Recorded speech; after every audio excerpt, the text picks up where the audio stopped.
DMTV, Bilile Kamalo Banaibele.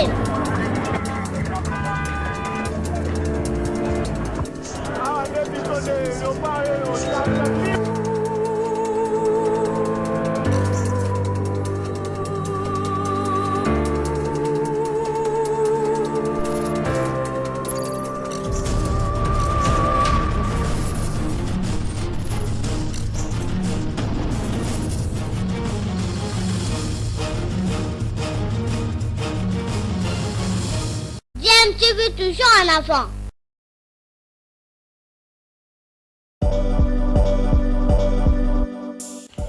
Vous êtes sur DMTV, bonjour ou bonsoir, tout dépend de l'heure à laquelle vous nous suivez. Tout plaisir est pour nous de vous retrouver, mais surtout de savoir que vous êtes nombreux en train de suivre votre chaîne YouTube DMTV. DMTV qui vous propose l'actualité, vous propose également des analyses et des réflexions sur des sujets d'actualité, sur des faits sociaux, tout simplement sur des réalités que nous observons ici chez nous en République démocratique du Congo. Mesdames et messieurs, bonjour et bienvenue dans cet entretien spécial. Nous avons l'honneur d'être reçus par M. Moïse Katumbi Tchapoué, qui est candidat à la présidentielle 2023. Nous avions fait le rassemblement avec le feu président Tshisekedi quand j'ai sponsorisé l'union de toute l'opposition. Je fais voyager plus de 100 personnes. J'ai eu leur visa, malgré que j'étais en exil. Je payais leur billet d'avion, leur séjour en Europe. Là, j'étais congolais. Je voyageais avec le président actuel dans plusieurs pays. Je suis allé avec lui aux États-Unis plusieurs fois. Mais je voyageais avec mon passeport congolais. Voilà, je vais vous montrer mes passeports. Vous utilisez l'église pour avoir cette couverture. Comment répondez-vous à cette question? À l'époque du Zaïre, avec le maréchal Mobutu, la même Senko-là a fait de marche parce qu'elle soutenait la population congolaise. Qui avait parlé du troisième faux penalty? Au niveau de la poste, un Katangé contre un frère Katangé. C'était à cause de la constitution de mon pays. 2. Les évêques Katangé signaient des messages très forts contre leur frère Katangé, Joseph Kabila.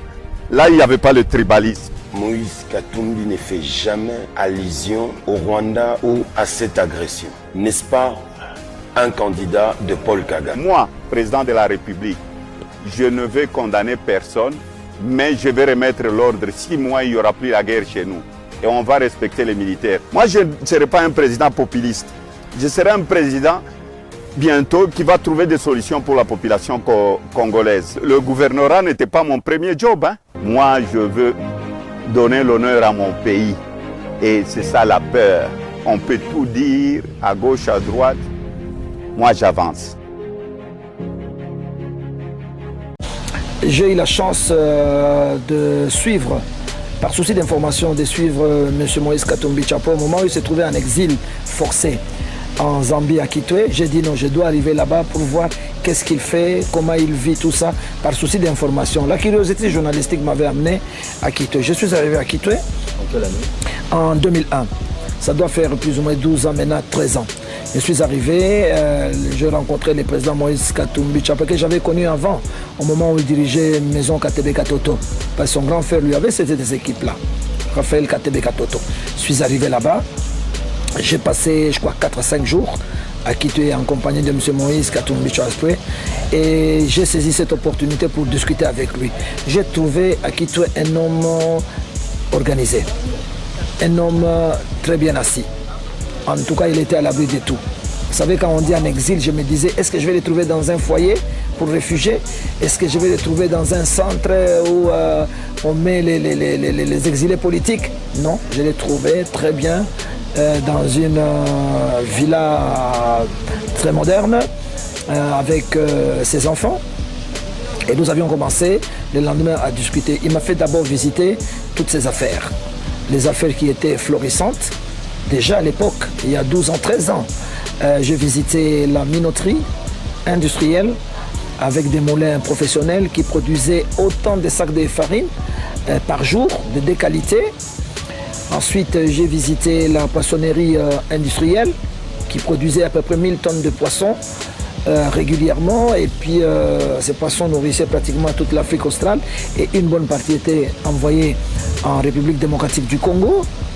J'ai eu la chance également de visiter les mines, ces mines, et l'usine d'extraction qu'on appelait l'émeraude. L'émeraude, c'est les diamants verts, pour votre information.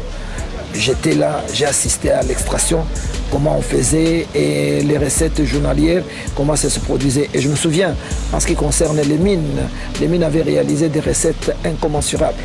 Et il y avait déjà la première vente à l'époque qui avait réalisé plus ou moins 160 millions de dollars. La deuxième vente, c'était 180, mais il y avait la première vente, la grande vente, qui avait battu le record avec 380 millions à l'époque. Et il avait son jet privé, déjà à l'époque, hein, donc il n'a pas eu l'avion maintenant quand il est dans Mazembe, non, bien avant. D'abord il a dit, priorité, il faut absolument que je réhabilite le stade Mwanké. Il a dit, je le réhabilite, sinon je vais le reconstruire. Et après, il a dit que dans mes objectifs, Mazembe doit devenir l'un des grands clubs en Afrique, sinon les plus grands. Ça fait 15 ans maintenant que j'ai commencé mes activités. Pour le moment, je compte à peu près 1300 ouvriers. 1300 ouvriers Kabulo, mais ce que je paye chez mes ouvriers, ce que je paye chez Mazembe, ce qui me coûte trop cher chez Mazembe pour le moment. Vous savez, c'est très difficile de diriger Mazembe si on n'a pas le moyen. Donc on essaye de se débrouiller, vous aviez vu vous-même. Oui, nous exportons aussi chez nous au pays, nous faisons aussi les filets que nous exportons en Europe.